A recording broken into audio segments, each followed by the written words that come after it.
الحمدللہ نئے آنے والوں کو ویلکم، اہلا و سہلا و مرحبا، نحمدہ و نصلی علی رسولہ الکریم، اما بعد فاعوذ باللہ من الشیطان الرجیم، بسم اللہ الرحمن الرحیم، رب اشرح لی صدری ویسر لی امری واحلل عقدۃ من لسانی یفقہوا قولی۔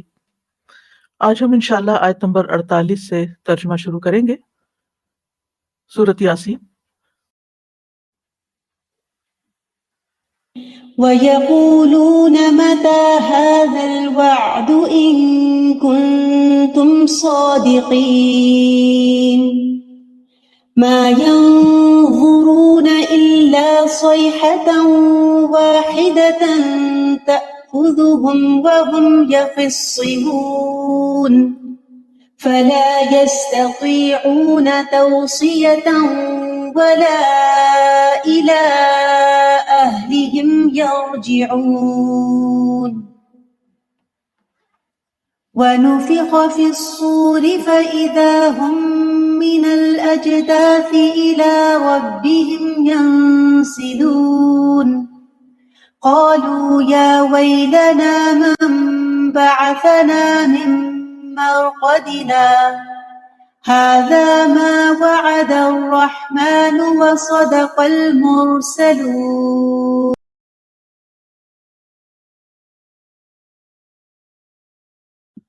اور وہ کہتے ہیں اگر تم سچے ہو تو قیامت کا یہ وعدہ کب پورا ہوگا؟ آخرت کے بارے میں لوگوں کے خیالات مختلف طرح کے ہیں۔ بہت سے لوگ ایسے ہیں کہ جو اس کے آنے کو مانتے ہی نہیں، اس کا انکار کرتے ہیں کہ یہ محال ہے کہ دوبارہ ساری مخلوق زندہ ہو جائے جو لاکھوں سالوں سے مری پڑی ہے، زمین کی تہوں سے نکل کے جو مٹی ہو چکے ہیں، پھر وہ دوبارہ پورے انسان بن جائیں، یہ کیسے ممکن ہے؟ کچھ لوگ اس کو مانتے ہیں لیکن اس کے بارے میں سنجیدہ نہیں ہیں اور اس کی تیاری میں نہیں ہے، اور جب ان سے یہ کہا جاتا ہے کہ قیامت آنے والی ہے یا قیامت آئے گی اور حساب کتاب ہوگا، تو وہ کہتے ہیں اچھا کب آئے گی؟ یہ تو بہت دفعہ سنا ہے کہ قیامت آئے گی۔ وہ کہتے تھے 14ویں صدی میں قیامت آئے گی، اور 14ویں صدی گزر گئی ہے، ابھی تک قیامت نہیں آئی۔ تو ایسے لوگ بھی آخرت پر یقین نہیں رکھتے، کیونکہ وہ اگر یقین رکھتے ہوتے تو اس طرح کی بات نہ کرتے اور اس طرح بے فکرہ انداز اختیار نہ کرتے کہ گویا آخرت کوئی بہت دور کی چیز ہے اور کوئی مذاق، اور پھر کچھ لوگ مذاق بھی اڑانے لگتے ہیں۔ کئی طرح کے لطیفے بنے ہوئے ہیں آخرت کے بارے میں، جنت کے بارے میں، حوروں کے بارے میں، گویا کہ یہ کوئی سیریس ایشو ہی نہیں ہے، یعنی وہ اس کو سنجیدگی سے نہیں لیتے۔ اور یہی حال کفار مکہ کا تھا، تو وہ مسلمانوں کا مذاق اڑانے کے لیے کہتے تھے کہ تم یہ جو جنت جہنم کی باتیں کرتے رہتے ہو، ہمیں دھمکیاں دیتے رہتے ہو کہ قیامت آئے گی اور پھر تم سے پوچھا جائے گا اچھا یہ بتاؤ یہ ہوگا کب، اس کی کوئی تاریخ بتاؤ، اس کا کوئی دن بتاؤ۔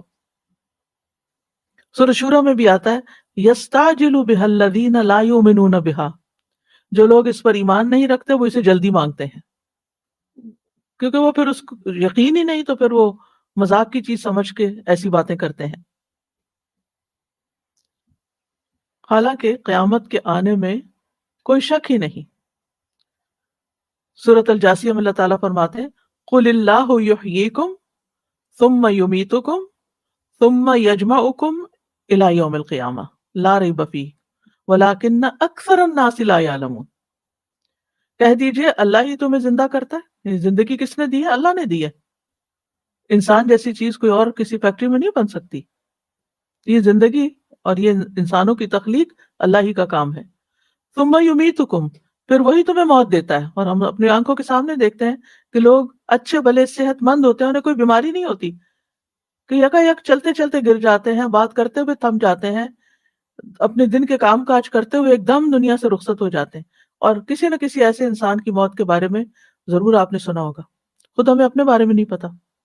تو یہ ایک ایسا ایکسپیرینس ہے جس پر کسی کو کوئی شک ہی نہیں ہے، یعنی کوئی شک والی بات ہی نہیں ہے۔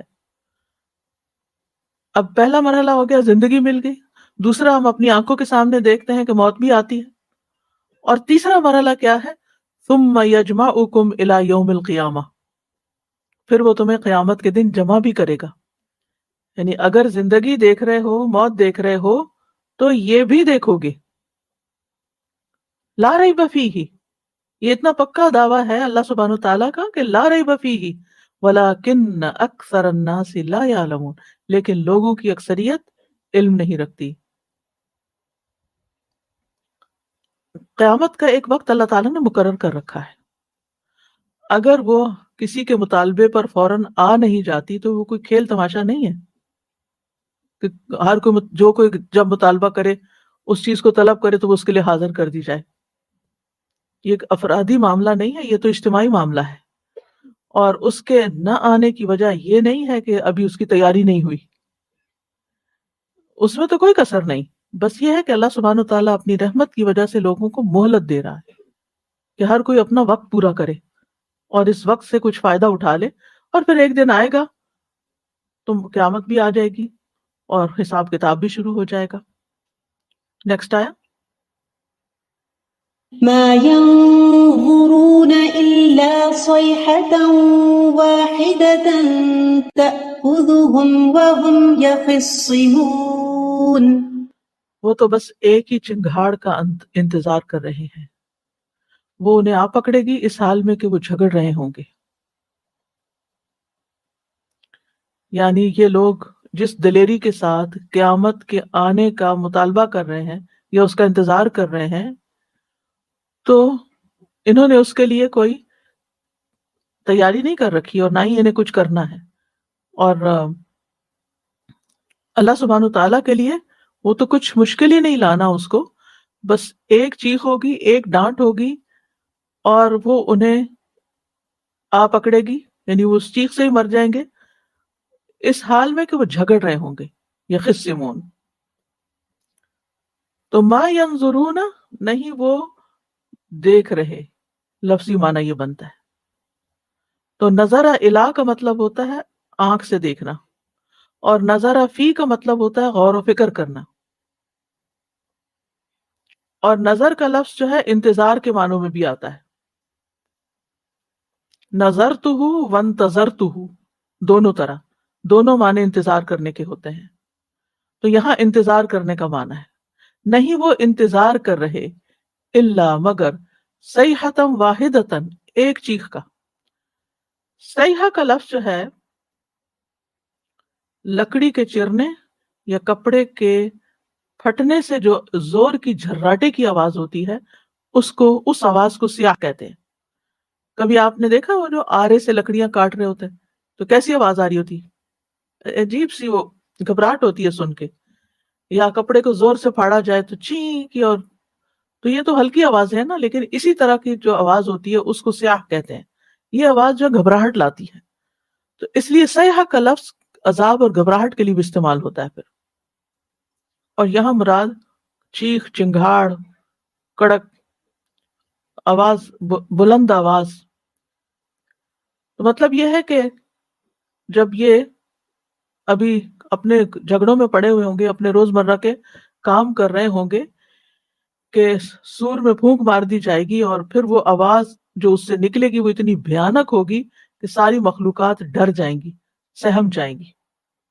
جیسے کہ سورۃ النمل میں آتا ہے وَيَوْمَ يُنفَخُ فِي الصُّورِ فَفَزِعَ مَن فِي السَّمَاوَاتِ وَمَن فِي الْأَرْضِ إِلَّا مَن شَاءَ اللَّهُ. اور جس دن سور میں پھونکا جائے گا تو گھبرا جائے گا ہر وہ شخص جو آسمانوں میں اور جو زمین میں ہے، مگر جسے اللہ محفوظ رکھنا چاہے.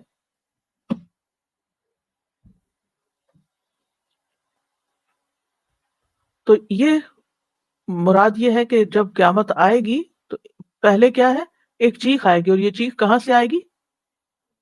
کہاں سے آئے گی یہ چیخ؟ کون چیخے گا؟ سور پھونکا جائے گا، اس میں سے آواز آئے گی، چیخ کی طرح کی آواز ہوگی، اور بس ایک ہی. اور اس سے مراد نفخہ اولا ہے، پہلا سور پھونکنا.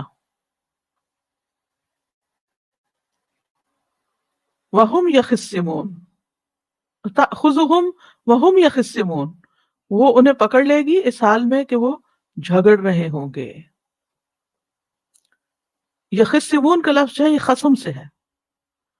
خصم کس کو کہتے ہیں؟ دشمن کو.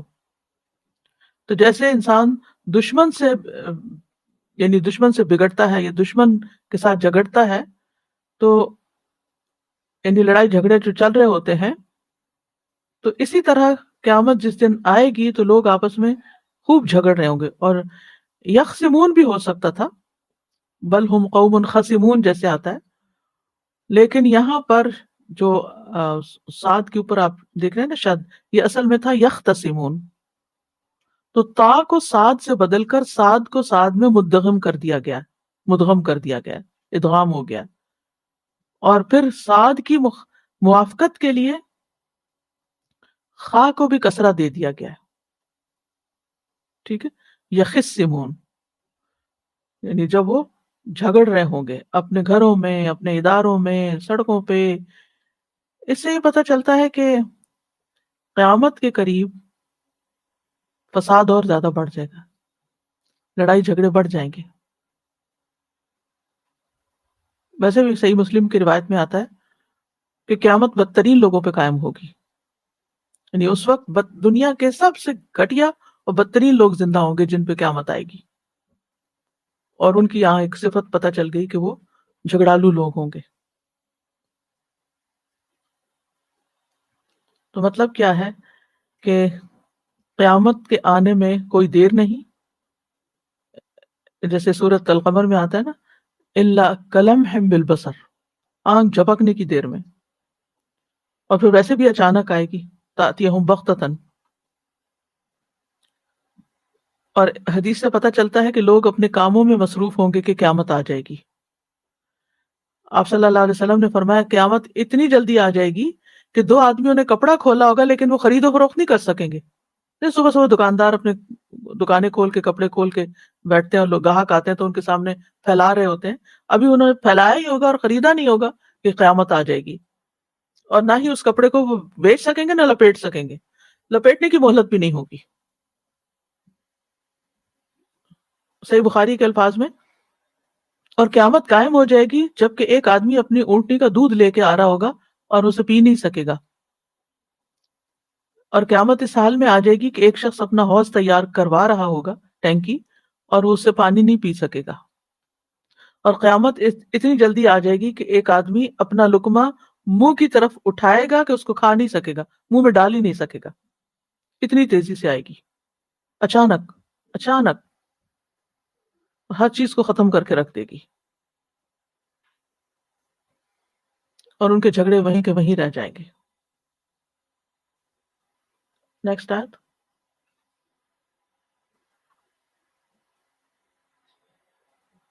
فلا يستطيعون توصية ولا إلى أهلهم يرجعون.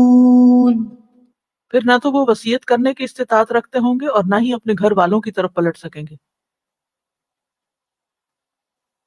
اور یہ مار رہے ہیں تو پیچھے والوں کے لیے وصیت ہی نہیں کر سکیں گے، اور گھر بھی نہیں جا سکیں گے. اگر کوئی گھر کے باہر ہے تو اندر نہیں جا سکے گا. کوئی سفر پہ گیا ہوا تو واپس نہیں آ سکے گا، اس سے پہلے ہی مر جائے گا. اور گھر والوں کو کیا وصیت کرنی ہے، وہ تو خود مرے پڑے ہوں گے، سب ہی چلے گئے، کوئی بھی نہیں بچے گا.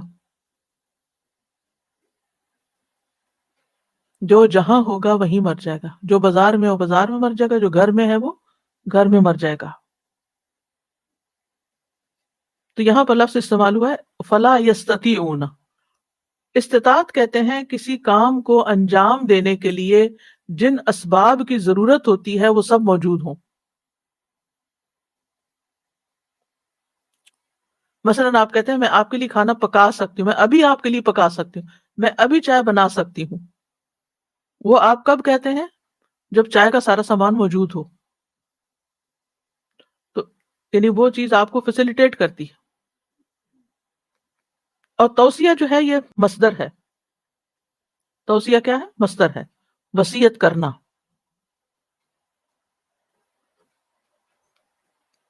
تو وہ وصیت کرنے کی استطاعت نہیں رکھتے ہوں گے کیونکہ کوئی وسائل ہی نہیں ہوں گے ان کے پاس، قدرت ہی نہیں ہوگی.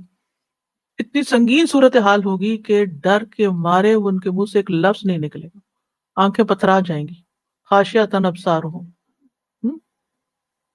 بول ہی نہیں سکیں گے. یعنی قیامت کا منظر جو ہے بہت بھیانک ہوگا، اور اسی طرح توبہ بھی نہیں کر سکیں گے،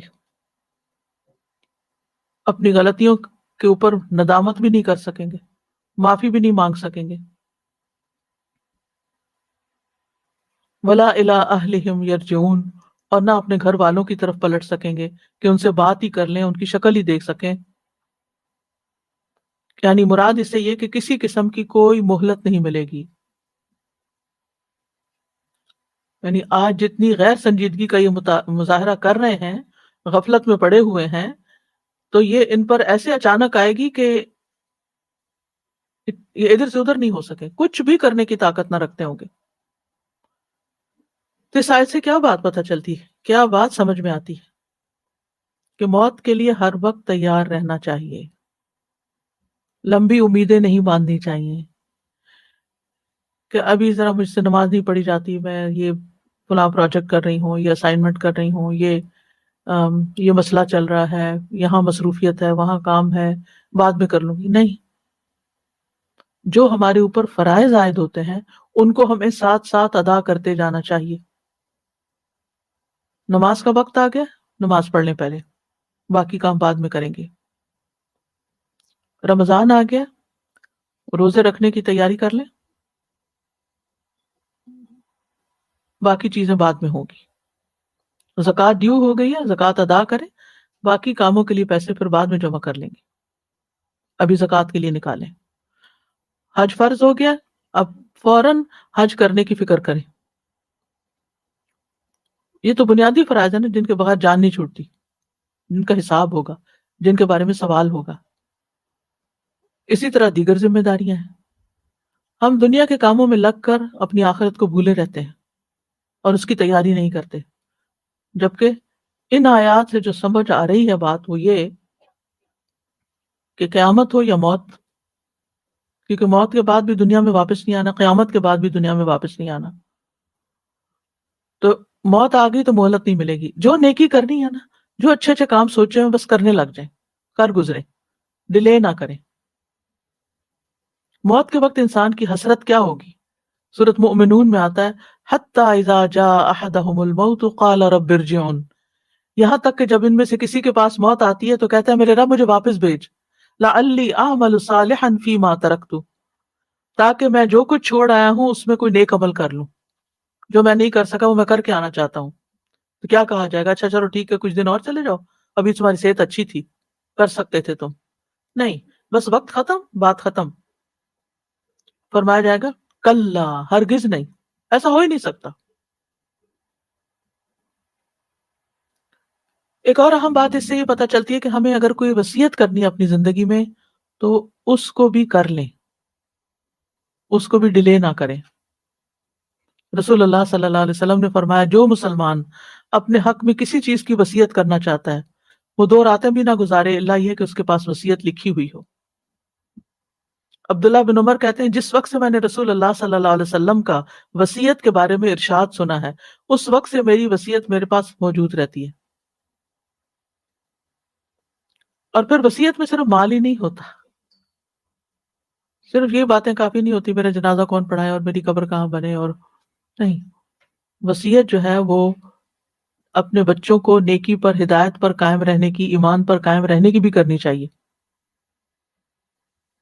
خاص طور پر اگر بچے چھوٹے ہیں اور ابھی اتنے سمجھدار نہیں ہیں تو آپ ان کے لیے لکھ کے رکھیں کہ میرے بعد تم ایک اللہ کی عبادت کرو گے، جیسے ابراہیم اور یعقوب علیہ السلام نے اپنے بچوں کو وصیت کی تھی وَوَصَّى بِهَا إِبْرَاهِيمُ بَنِيهِ وَيَعْقُوبُ يَا بَنِيَّ إِنَّ اللَّهَ اصْطَفَىٰ لَكُمُ الدِّينَ فَلَا تَمُوتُنَّ إِلَّا وَأَنْتُمْ مُسْلِمُونَ۔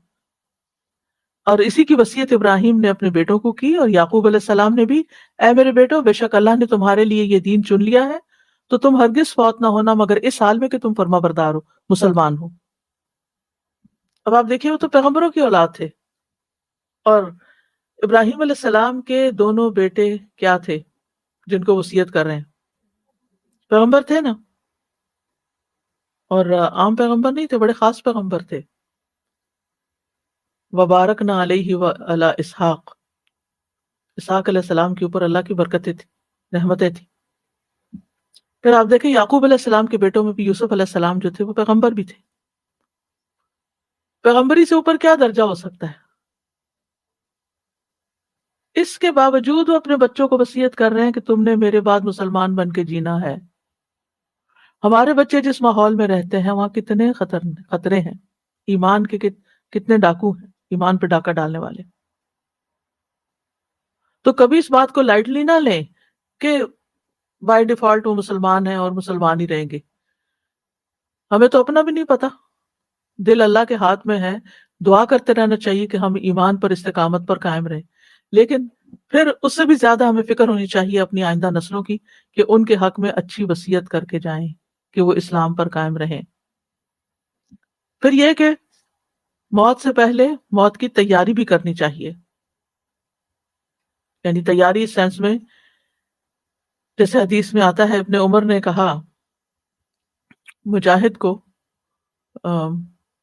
کہ اگر صبح ہو جائے، اور یہ بات انہوں نے نبی صلی اللہ علیہ وسلم سے سنی تھی، صبح ہو جائے تو شام کا انتظار نہ کرو، شام ہو جائے تو صبح کا انتظار نہ کرو.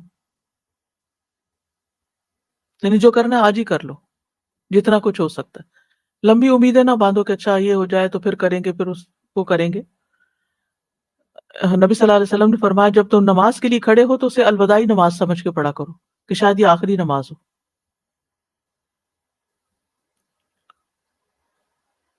آج ہمارے لیے عمل کا وقت ہے، حساب نہیں ہے آج. کل حساب ہوگا اور عمل کا موقع نہیں رہے گا، جیسا کہ نبی صلی اللہ علیہ وسلم نے فرمایا. اس لیے ہمیں بہت محتاط ہو کے زندگی بسر کرنی ہے. جی آسیہ، آپ کچھ کہنا چاہ رہی ہیں؟ کہیے.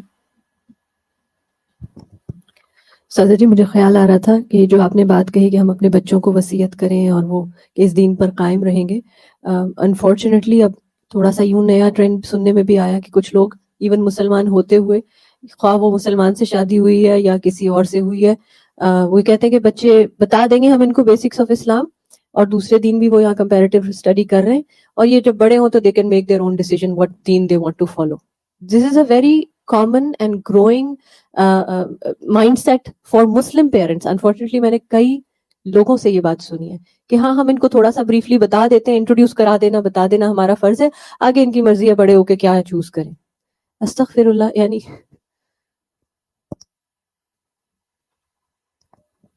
جی سر، یہ جو سسٹر سے نے بات کی ایگزیکٹلی ہماری اپنے فیملی مطلب بہت کلوز ہے، ان کے ساتھ ایسا ہی ہے. تو اور وہ دونوں طرف لے کے جاتے ہیں بچوں کو، دونوں ریلیجن میں. جیسے سپوز کرسمس ہے تو چرچ بھی لے کے جائیں گے، اور فرائیڈے ہے تو مسجد بھی لے کے جائیں گے. اور جب ان کو کہا گیا تو ایگزیکٹلی جیسے بھی انہوں نے کہا کہ انہوں نے یہ کہا کہ when they'll become big they can decide themselves and it will be better for them to choose because اب ہم ان کو دونوں راستے دکھا رہے ہیں. بہت اپنی نماز میں تم کہتے ہیں اہدنا الصراط المستقیم، اور ان کو کئی راستے دکھا رہے ہیں.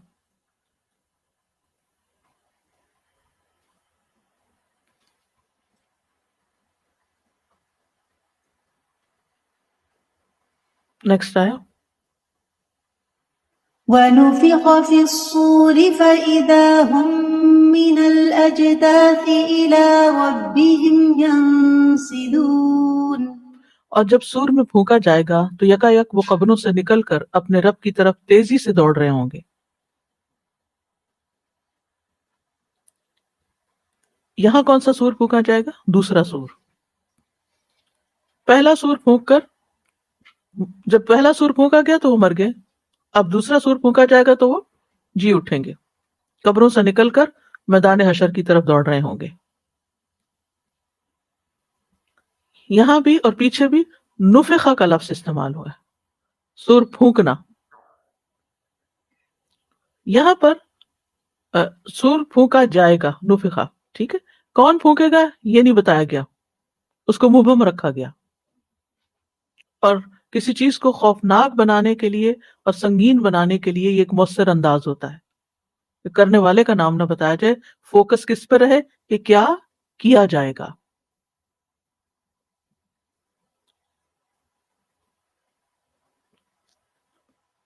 تو پہلا نفخہ جو ہے اس میں گھبراہٹ، بے ہوشی اور موت، اور دوسرے میں موت کے بعد دوبارہ زندگی. اور پھر کیا کریں گے وہ؟ فَإِذَا هُم مِّنَ الْأَجْدَاثِ إِلَىٰ رَبِّهِمْ يَنْسِلُونَ. تو یکا یک وہ اپنی قبروں سے نکل کر تیز دوڑ رہے ہوں گے. فَإِذَا هُمْ، فا جو ہے یہ حرف عطف ہے، اور اذا ایسا حرف ہے جو اچانک ہونے پہ دلالت کرتا ہے، یعنی خالی پھونک مارنے سے ہی یہ چیز سامنے آ جائے گی، یعنی پھونک مارنے اور قبروں سے نکلنے کے بیچ میں کوئی وقفہ نہیں ہوگا، تیزی سے یہ کام ہو جائے گا. یعنی جتنی تیزی سے موت آئی تھی اتنی ہی تیزی سے دوسری آواز سن کے اٹھ کھڑے ہوں گے. جب صبح کا الارم بجتا ہے تو کچھ لوگ کیا کرتے ہیں، فوراً اٹھ جاتے ہیں. ادھر الارم بجا اور ادھر آپ چڑپ سے اٹھ کے بیٹھ گئے، نہیں. لیکن کچھ لوگ اٹھتے بھی ہیں ایسے. نبی صلی اللہ علیہ وسلم جب آنکھ کھلتی تھی یکایک اٹھ جایا کرتے تھے، سستی کے مارے پڑے نہیں رہتے تھے، کیونکہ جو لوگ سستی کرتے ہیں نا پھر وہ دوبارہ سو جاتے ہیں اور نماز ہی چلی جاتی ہے. خیر، اب یہ الارم ہمارے ہاتھ میں ہوتا ہے، کبھی ہم سنوز پہ کر دیتے ہیں، کبھی بند کر دیتے ہیں، آف کر دیتے ہیں، کبھی اس کو اگنور کر دیتے ہیں، لیکن اس آواز کو، اس الارم کو کوئی بھی اگنور نہیں کر سکے گا. جو ہی آواز آئے گی یکایک اٹھ کھڑے ہوں گے. فَإِذَا هُمْ مِنَ الْأَجْدَاثِ إِلَىٰ رَبِّهِمْ يَنْسِلُونَ. اور اجداث جو ہے یہ جدس کی جمع ہے، جیسے فرس کی جمع افراس، اور اجداث سے مراد قبریں ہیں. قرآن مجید میں قبر کے لیے قبور کا لفظ اور جدس کے لیے اجداث کا لفظ آیا. ٹھیک ہے، وَأَنَّ اللَّهَ يَبْعَثُ مَن فِي الْقُبُورِ جمع کا لفظ آیا. تو اجداث کا لفظ قبروں سے نکلنے سے کے متعلق آیا بس، جیسے سورۃ معارج میں بھی آتا ہے یوم یخرجون من الاجداث سراعا، اور یہاں بھی آپ دیکھیں کہ من الاجداث الی ربہم ینسلون. ان دونوں میں فرق کیا ہے؟ یعنی قبر میں اور جدس میں فرق کیا ہے؟ تو دونوں قبریں ہی، معنی تو ایک ہی ہے، لیکن فرق کیوں، الگ الگ کیوں بیان ہوا ہے؟ تو بعض لوگ یہ کہتے ہیں کہ اس سے مراد پرانی قبر ہے کہ جس کی اصل شکل بدل چکی ہوگی، کیونکہ قیامت تک قبریں اپنی اصل حالت میں نہیں رہیں گی، چاہے آپ کتنے بڑے بڑے مینار بنا لیں ان پہ. آپ نے دیکھا ہوگا کہ کئی پرانے تاریخی قبرستان جن پہ بڑے بڑے مونیومنٹس وغیرہ بھی لگے ہوتے ہیں، ان کی جو قبروں کی حالت ہوتی ہے وہ بہرحال دگرگوں ہوتی ہے، ختم ہو چکی ہوتی ہیں، کیونکہ زمین بدل چکی ہوگی. جب تک کتنی ایڈوانسمنٹ ہو رہی ہے، کتنے علاقے جو ہیں وہ آبادیاں بن رہے ہیں، اور کتنی قبرستانوں کے اوپر تعمیرات ہو چکی ہیں. تو ضروری نہیں کہ آج جو قبرستان ہے کل بھی یہ قبرستان رہے. مثلا یہاں پر آپ رہتے ہیں، آپ کو نہیں پتا کہ کسی وقت یہاں کوئی ایسی گورنمنٹ آ جائے، کوئی ایسی موومنٹ چل پڑے کہ قبروں کی ضرورت ہی نہیں ہے، یا یہ کہ ان قبروں کی وجہ سے جگہ ضائع ہو رہی ہے، اس کے اوپر کچھ اور بنا دیا جائے. You never know. تو جدس وہ ہوتی ہے جس کے نشان وغیرہ بھی مٹ گئے ہوں، لیکن اللہ کو پتہ ہے یہاں کون کون دفن ہے اور اس کی لیئرز میں کتنے لوگ دفن ہیں. کیونکہ یہ بھی آپ نے سنا ہوگا کہ بعض اوقات ایک قبر کے اندر 15-20 سال جب گزر جاتے ہیں تو وہ مردہ مٹی ہو چکا تھا تو اس کے اوپر ہی کسی اور کو ڈال دیتے، پھر کسی اور کو، پھر کسی اور. یعنی پرانے قبرستانوں میں عام طور پہ یہ ہوتا ہے. اور یہاں پر جب وہ نکلیں گے قبروں سے، جیسے ٹڈیاں باہر نکلتی ہیں نا، تو الی ربہم ینسلون، یوں نہیں کہا ینسلون الی ربہم، الی ربہم یعنی معمول کو عامل سے مقدم رکھا گیا حصر کے لیے. یعنی دنیا کی طرف نہیں جا سکیں گے یا کسی قریبی رشتہ دار کی طرف نہیں جائیں گے، بلکہ اللہ رب العزت کی طرف جائیں گے. دنیا میں تو کیا ہوتا ہے جب ہم صبح اٹھتے ہیں، صبح اٹھنا روز کیا پڑھتے ہیں دعا، الحمدللہ الذی احیانا، اللہ نے ہمیں زندہ کیا. بس یہ روز کا تجربہ ہے قیامت کے دن اٹھنے کے لیے. اس دن بھی اٹھیں گے، اور اسی طرح اب تو اٹھ کے سیدھے واش روم کی طرف جاتے ہیں، لیکن وہاں اٹھ کے میدان حشر میں اپنے رب سے ملاقات کے لیے چل پڑیں گے، دوڑ پڑیں گے. اور ینسلون کا لفظ نسل سے ہے، جلدی جلدی چلنے کو کہتے ہیں. یہ بھی کہا جاتا ہے اس سے مراد بھیڑیے کی چال ہے. مطلب یہ ہے کہ مجبوری سے، غلبے سے تیز تیز چلیں گے، اپنی مرضی سے نہیں، آہستہ نہیں کر سکیں گے.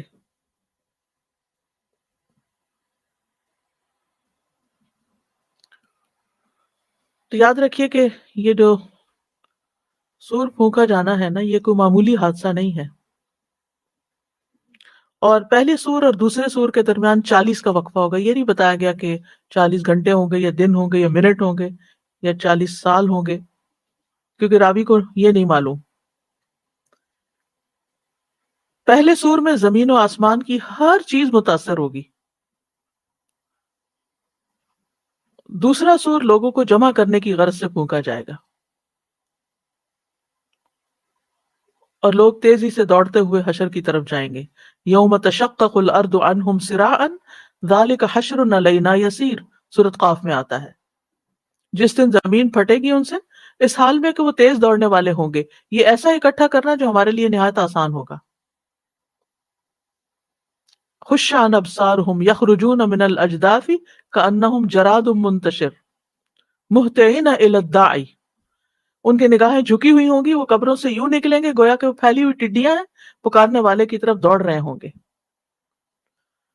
اس کو ایک دوسری سور پھونکنے کو ایک ڈانٹ بھی کہا گیا ایک صورت میں، فَإِذَا هِيَ زَجْرَةٌ وَاحِدَةٌ فَإِنَّمَا هِيَ زَجْرَةٌ وَاحِدَةٌ فَإِذَا هُمْ بِالسَّاهِرَةِ.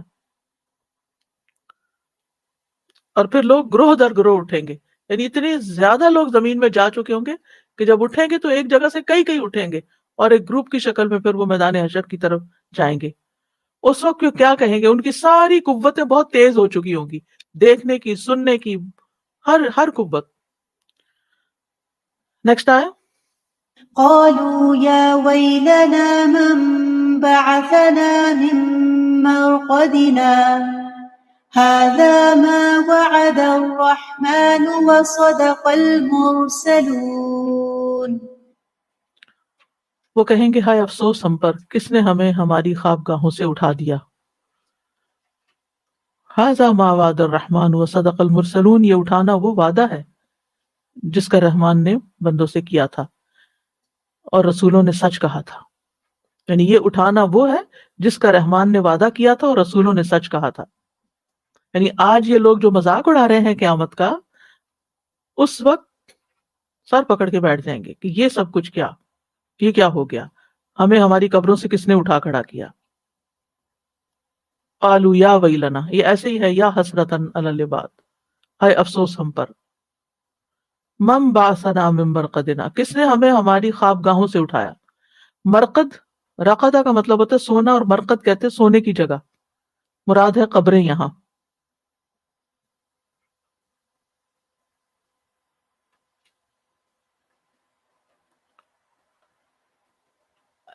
یعنی قبر میں انسان مرنے کے بعد ایسی حالت میں ہوتا ہے گویا کہ وہ سو رہا ہو.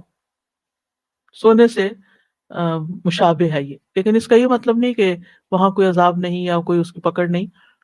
جیسے خواب دیکھتے ہیں ہم سوتے ہوئے تو تکلیف میں اپنے آپ کو دیکھیں تو تکلیف محسوس ہوتی ہے، لیکن یہ ہے کہ جسم اور روح دونوں ہی محسوس کریں گے اس کو. اللہ تعالیٰ ہمیں بچا کے رکھے اس سے.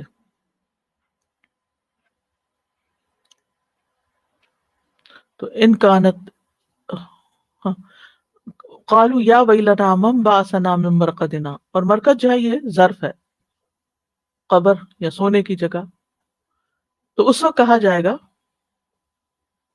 ھذا ما وعد الرحمن، یہ وہ چیز ہے جس کا رحمان نے وعدہ کیا تھا، وصدق المرسلون، اور رسولوں نے سچ کہا تھا. یعنی یہی وہ قیامت ہے جس کا تمہارے ساتھ اللہ تعالیٰ اور اس کے رسولوں نے وعدہ کیا تھا. تو آج تمہاری آنکھوں کے سامنے وہ سب کچھ آ گیا جس کا تم سے وعدہ کیا گیا تھا. اب یہ بات کون کہے گا یہ نہیں بتایا گیا. ہو سکتا ہے کہ ایمان والے کہیں جن کا وہ مذاق اڑاتے تھے، تو اب آج جواب دیں گے ان کو، یا پھر فرشتے پکار کے کہیں گے، یا اللہ تعالیٰ کی طرف سے ندا آئے گی